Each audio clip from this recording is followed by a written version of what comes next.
இப்போ வந்து நம்ம இன்ஸ்டன்ட் தக்காளி தோசைக்கு என்ன அளவுன்னு சொல்கிறேன். இது வந்து இன்ஸ்டன்ட் தக்காளி தோசை கிடையாது. இது வந்து அரிசி ஊற வச்சு பண்ணுறது. இது நல்லா மொறுமொறுன்னு ரவா தோசை மாரி வரும். இதுக்கு அளவு வந்து 1 டம்ளர் புழுங்கரிசி, 1 டம்ளர் பச்சை அரிசி. நீங்கள் எதில் எடுத்துக்கிறீங்களோ அதில் ஒன்று ஒன்று போட்டுக்கணும், ஈக்குவல் போர்ஷனில். இதை இப்போ நல்லா ஒரு 3 மணி நேரத்துக்கு ஊற வைக்கணும். ஊறிட்டு அரைக்கும்போது பார்ப்போம். வணக்கம். இது நம்ம கிச்சனில் நம்ம இன்றைக்கி என்ன பண்ண போகிறோம் அப்படின்னா, தக்காளி தோசை இன்ஸ்டண்ட்டாக பண்ண போகிறோம். உடனடி அதுவும் அரிசி ஊறுறதுக்கு தான் உங்களுக்கு டைமிங் தேவை, மற்றபடி எதுவும் தேவையில்லை. இதுக்கு என்னென்ன பொருள்னாக்க, 1 டம்ளர் பச்சரிசி, 1 டம்ளர் இட்லி புழுங்கரிசி, அதுக்கு தேவையானது ஒரு 3 மிளகாய் வத்தல். இது நான் காத்தாலே ஒரு 3 hours ஊற வச்சுட்டேன். ஊறிட்டுருக்கு. உப்பு வேணும், மஞ்சப்பொடி, தக்காளி, மிளகு, தனியா, இது வந்து வர கொத்தமல்லி, தனியான்னு பேர். இது கருவேப்பிலை, வெங்காயம், கொத்தமல்லி, ஜீரகம், கடலை மாவு, இதெல்லாம் தேவை. இப்போ நம்ம இதை என்ன பண்ண போகிறோம் அப்படின்னாக்க, இதை வந்து ஃபஸ்ட்டு நம்ம அரைக்கணும். இது வந்து இந்த மிளகாய் வத்தலை போட்டுட்டாச்சு. இந்த வரும்போது இந்த தனியாவை போட்டுக்கணும். இதில் இந்த தக்காளியை போடணும். கொஞ்சம் அரைக்கிறதுக்காக, கொஞ்சம் டேஸ்ட்டுக்காக இந்த கருவேப்பிலை, இஞ்சி இருந்தால் இஞ்சி போட்டுக்கலாம். நான் இஞ்சி போடலை. அதுக்கப்புறம் மஞ்சப்பொடி,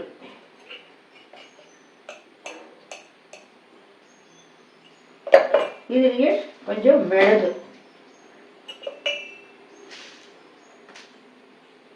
ஒரு ஸ்பூன் அளவுக்கு மிளகு. நான் போட்டுக்கிற அளவுக்கு அது போதும், அதனால் அதை வச்சுருக்கேன். கொஞ்சம் இந்த இதுக்கு தேவையான அளவுக்கு உப்பை நான் இப்போவே போட்டு விட்றேன். இதெல்லாம் நைஸாக அரைக்கணும். இப்போ இந்த ஜலத்தை இதில் நம்ம வடிகட்டிட்டு ஃபஸ்ட்டு இதை நைஸாக வழிமுனை அரைச்சிடணும். அதுக்கப்புறமா அரிசியை போட்டு அரைச்ச உடனே ஒரு 90% அளவுக்கு கோர்ஸாக அரைக்கணும். இதை அரைச்சிட்டு அதுக்கப்புறம் பார்ப்போம். இப்போ இந்தமாரி நம்ம நைஸாக இதை அரைச்சாச்சு. இதில் வந்து இந்த அரிசியை போடுறோம். ஜலம் விட வேண்டாம், இந்த அரிசி இதுக்கு போட்டால் போதும். ஜலம் தேவைப்பட்டால் விட்டுக்கலாம்.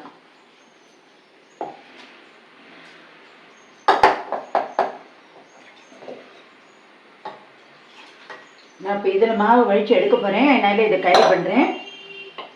இது நம்ம நல்லா அரைச்சிட்டு காட்டுறேன் உங்களுக்கு.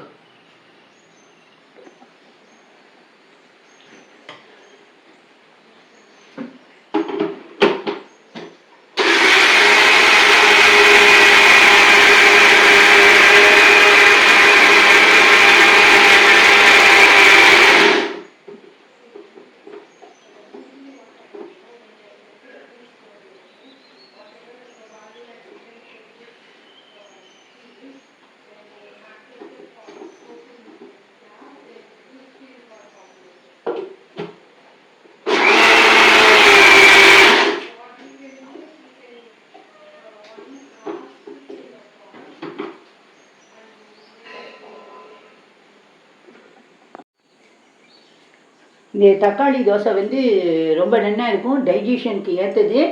இதில் வந்து நம்ம தனியா சேர்த்துருக்கோம், மிளகு ஜீரகங்கள்லாம் போட்டிருக்கோம். இது வந்து இஞ்சி இருந்தால் சேர்க்கலாம், இஞ்சி இல்லாதனாலும் நான் சேர்க்கலை. இதெல்லாம் டைஜஷனுக்கு நல்லது, நாக்குக்கு விறுவிறுப்பாக நல்லா இருக்கும். புளிப்புக்கு தக்காளி சேர்த்துருக்கோம். அப்புறம் 2 அரிசியும் சேர்த்துருக்கோம். பச்சரிசி மாவு பச்சரிசியாக இருந்தால் சேர்த்து விடுங்க, இல்லைன்னா சாப்பாட்டு பச்சரிசியை சேர்த்துக்கலாம். இட்லி புழுங்கரிசியும் சேர்த்துக்கோங்க.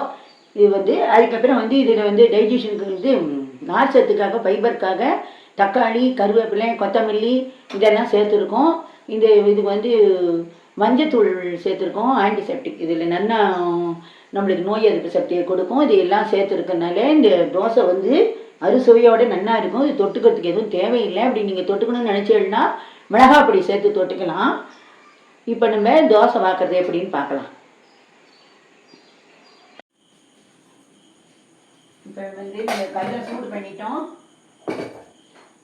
இப்போ வந்து நம்ம தக்காளி தோசை வைக்கலாம். இது அப்படியே ஊற்றி சுற்றி சுழட்டி விட்டும் வைக்கலாம், ரவா தோசை மாரி. இல்லை அப்படின்னா இந்த மாதிரி இழுத்தும் வைக்கலாம், மாவு தோசை வாக்குற மாரி எப்படி வேணாலும் வைக்கலாம்.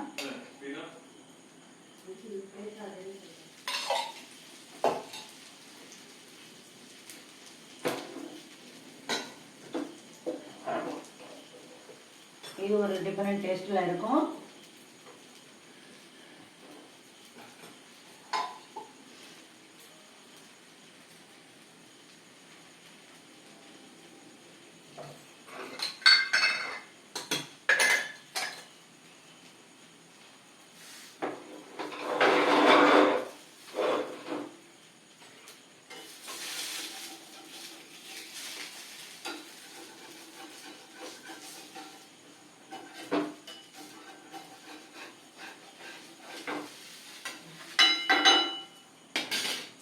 கொஞ்சம் வேகணும், வெந்து வரட்டும்.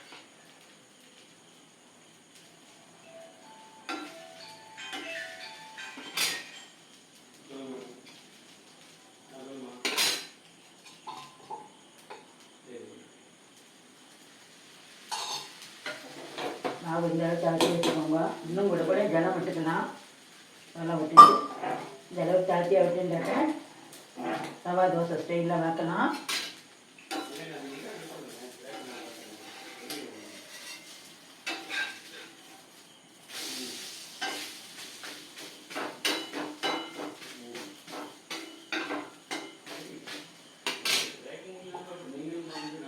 இது சாதாரணமாக செக்கெண்ணெய் கடலெண்ணெயிலே வைக்கலாம். இதுக்காக ஸ்பெஷலாக தேங்காய் எண்ணெய், அந்த எண்ணெய், இந்த எண்ணெய், நெய், நல்லெண்ணெய் அதெல்லாம் எதுவும் தேவை கிடையாது.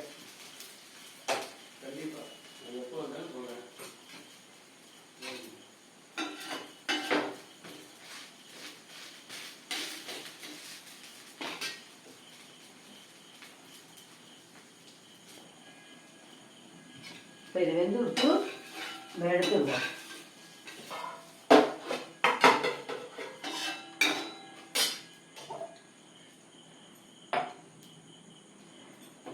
இப்போ இது இன்னொரு தோசை வைக்கலாம் நம்ம.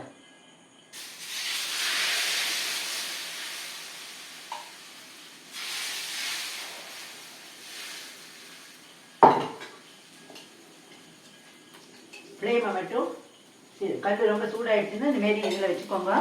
இதுலேயே ஒரு டிஃப்ரெண்ட் மெத்தட் எப்படின்னாக்க இது மேலே நம்ம மிளகாப்பொடி தூவிட்டா பொடி தோசை, இன்ஸ்டன்ட் தக்காளி பொடி தோசை.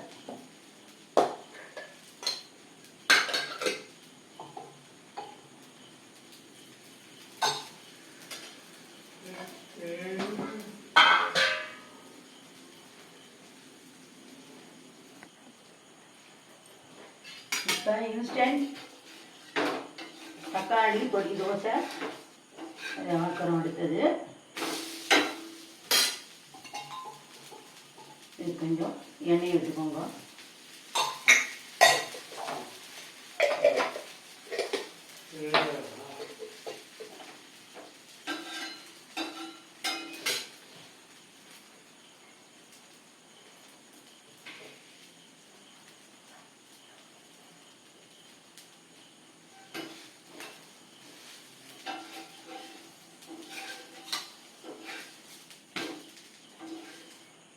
இப்போ இது வெந்தூர்த்து நம்ம எடுத்துடணும். இப்போ நம்ம சாதாரண தக்காளி இன்ஸ்டன்ட் தோசையும் வச்சாச்சு, இன்ஸ்டன்ட் பொடி தோசையும் வச்சாச்சு. நீங்களும் இதேமாரி பண்ணி பாருங்க, நல்லா இருக்கும். இது தொட்டுக்கிறதுக்குலாம் ஒன்றும் தேவை கிடையாது. நன்றி, வணக்கம்.